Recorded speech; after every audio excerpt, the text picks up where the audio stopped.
Good day guys. So, sana lahat ay maayos ngayong araw na 'to.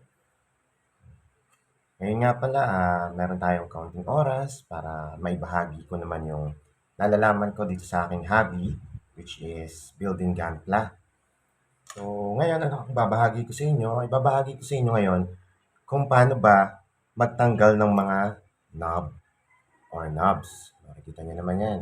Ito yung tinatawag nating knobs. Ito yung pag pinutol natin sa runner, syempre may mga knobs na ganyan. So, kalimitan, ito yung nagiging problema kasi pag mali yung putol mo, nagkakaroon siya ng stress mark.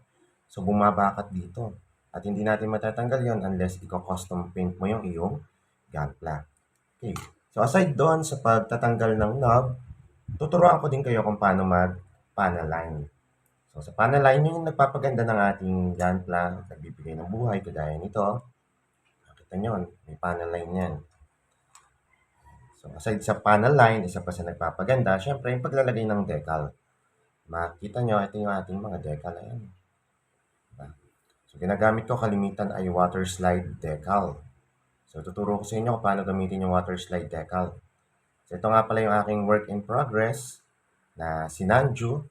So, meron din ako Sinanju stain. Ito ay HG lang, pero meron tayong MG, kaya lang wala nga tayong time magbuo. Ito nga aking HG ay umabot pa ng ilang buwan bago ko ulit mahawakan ngayon.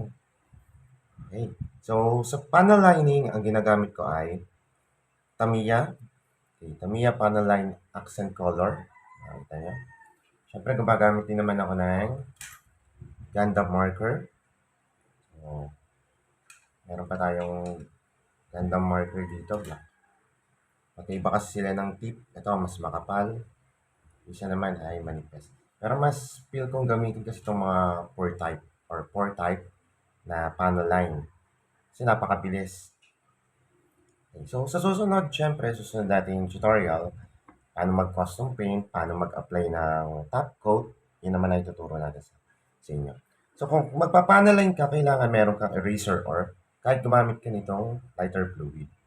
Kasi, ang thinner kasi nakakalutong ito ng plastic. Pero sometimes, pag kakamali ako sa custom paint, syempre, binubura ko siya ng thinner. Ano pang kailangan natin? Siyempre, kailangan natin pag magtatanggal tayo ng knob, meron tayong file. O, kung wala naman kayong file, meron tayong mga sanding sponge. Kailangan meron din tayong pang-buff ng ating Tamiya. Tamiya ng ating gunpla. Para syempre kuminis at kuminta, bumalik sa dating color. So, pwede rin tayong gumamit ng Gundam eraser or gun primer eraser. Ito ko sa inyo.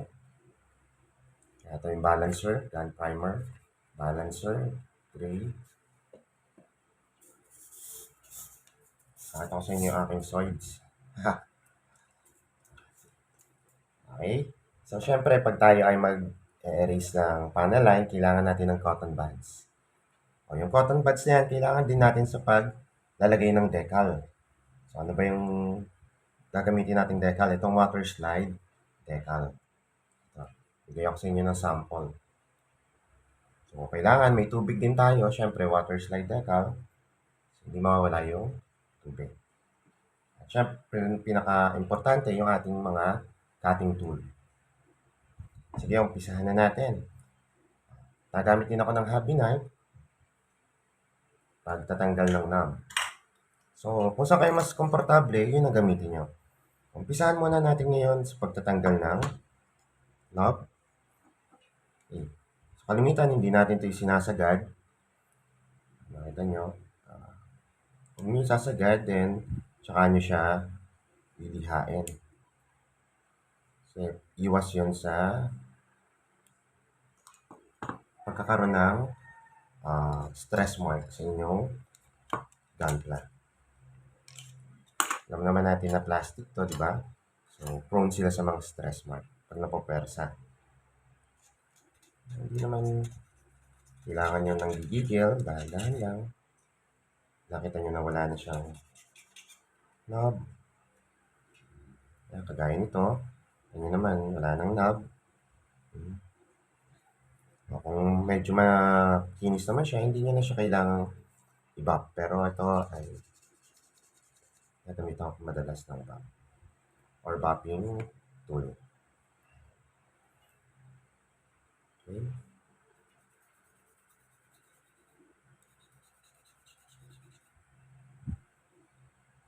So, syempre, hindi lang ito ang aking hobby.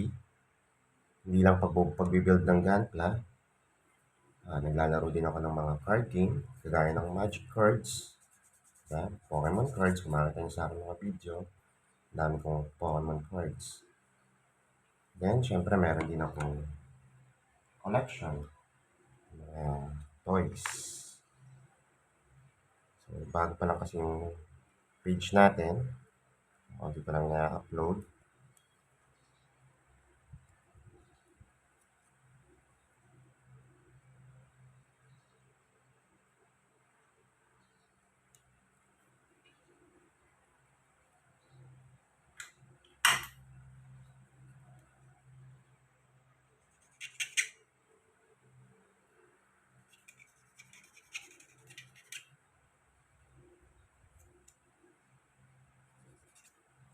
So, sana naman supportahan niyo yung aking YouTube channel, tsaka itong aking Facebook page. So, marami pa tayong content na darating. So, susunod, bala ko nga kasing ulit bumalik sa paglalaro ng Tamiya. Ito-content tayo ng Tamiya. Kasi may malapit na ngayon dito sa amin na laruan. Walking distance lang sa Metro Central. So, pwede tayo doon magkita-kita pag tayo pare-parehas ng hobby. Kung kayo malapit sa akin, di ba? Malapit kayo dito sa lugar ko. Okay. So, tapos na ang ating nakita niyo naman kung paano magtanggal ng knob.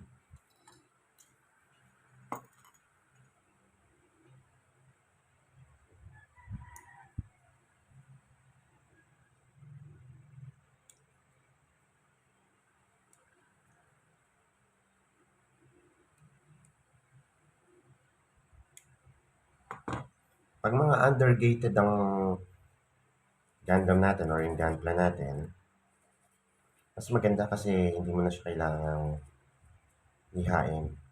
Dahil tago naman lahat yung mga pinagtanggalan mo ng runner o yung mga knob niya or knobs. Tago lahat yon kasi undergated niya. Kasi ilalim yung mga knobs niya nandito. Kaya hindi natin kailangang magliliha.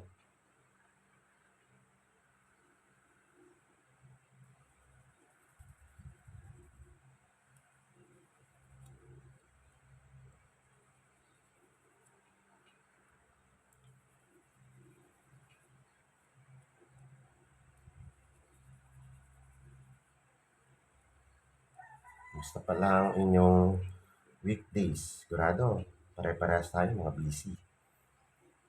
Hindi na rin ako makapaglaro ngayon ng Pokemon sa pinaglalaroan kong hobby store eh. Kasi nga, busy tayo sa work.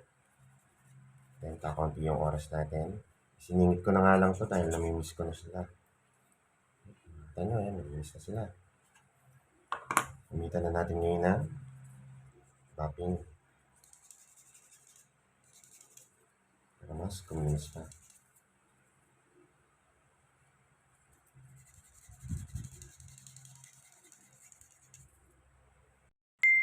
So, sa haba pala na uh, kung kayo nag-umpisa pa lang, hindi naman kailangan na mamahalin yung bilhin nyo. Marami na ngayon dito ng mga third party na Gunpla.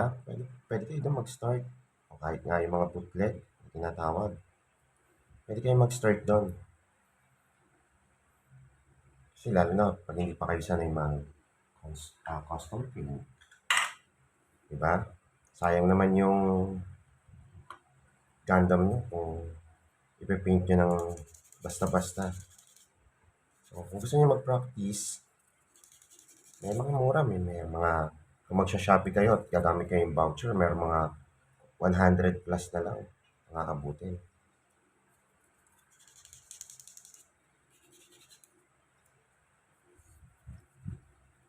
Okay. So, hindi ko na ipapakita sa inyo lahat dahil napakahaba niyan. Punta na tayo ngayon sa pagpapanaline. Sabi ko nga sa inyo, 4 type ang gamit ko. Meron ako ditong tatlong kulay na ginagamit. So, ito yung isa, pink brown, dark gray. Pag white ang pinapanaline ko, dark gray ang ginagamit ko. Pag dark color naman, black para mas kita. Paano nga ba natin ito gagamitin? Napakabilis nitong gamitin dahil 4 type nga to. Pakita ko sa inyo. Kasi natin, kailangan nyo munang i-shake, ha? Kasi nasa ilalim yan. Then, patuluin. Papatak nyo lang siya. Pagdatot nyo, kusa ng gagapang yan. Pansin nyo, kusa na siyang gumagapang. So, hindi kayo mahihirapan. Kung gusto nyo kapalan, nasa inyo yan.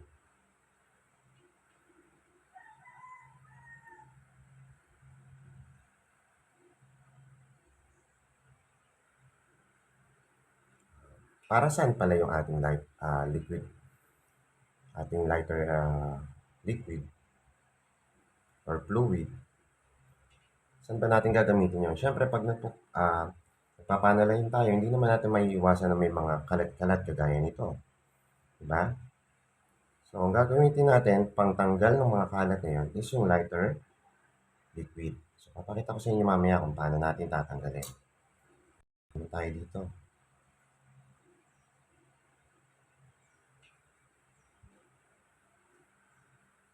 Malimitan.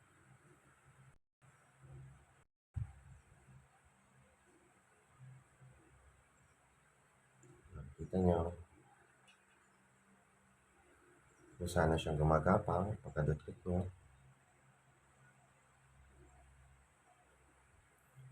Huwag nyo nga lang palang kala ng doon lagay dahil sabi nga ng iba, ito daw ay nakakalutong ng plastic.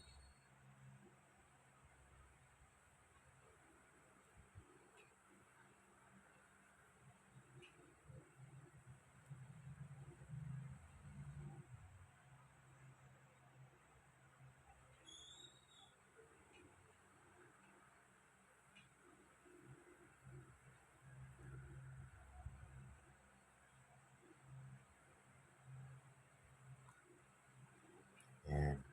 Patuyuin natin ng konti bago natin burahin yung mga kalat-kalat. So, sa pagpapanaline, kailangan may tweezer tayo. Siyempre, importante itong ating tweezer. Kaya ano unang gagawin natin? So, ito yung ating decal. So, ito yung ating tubig.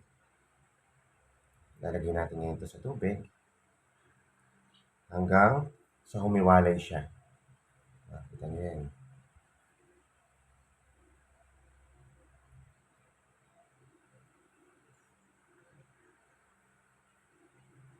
Pag humiwalay na siya, yun na yung time para ikabit natin siya kung saan man natin siya ikakabit. Siya, yan naman.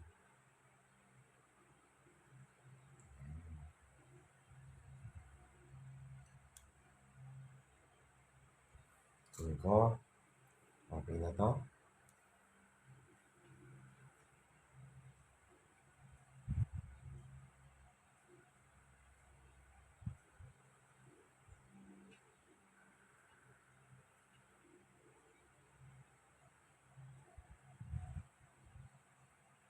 Happy nga pala na to, ay hindi rin basta-basta madali. Diba? Kita nyo naman.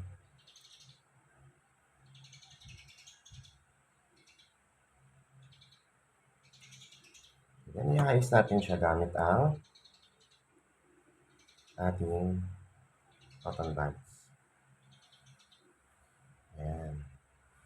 Tapos, yung mga excess water, syempre, pasisip-sip natin yan sa ating cotton buds para mas mabilis matuyo at mas mabilis kumapit ang ating decal.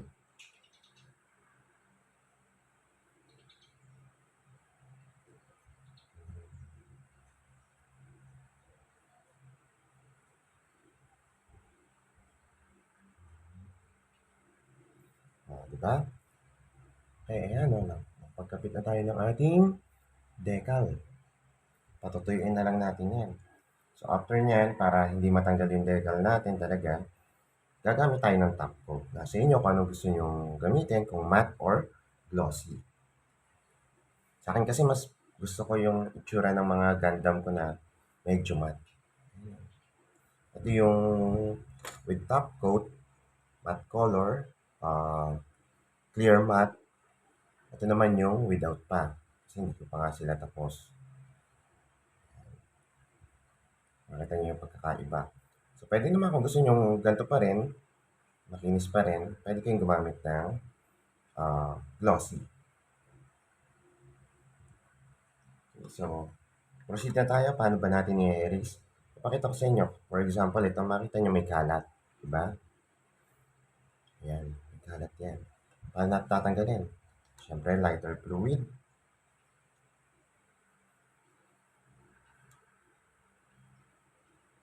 Kunti lang. Then, kunin natin yung may dumi at ipunas lang natin ganyan. Diba? Yan o, napakadali o. Tanyo, natanggal na siya. Diba? Ganyan lang kadaling magtanggal ng excess o yung mga kalat na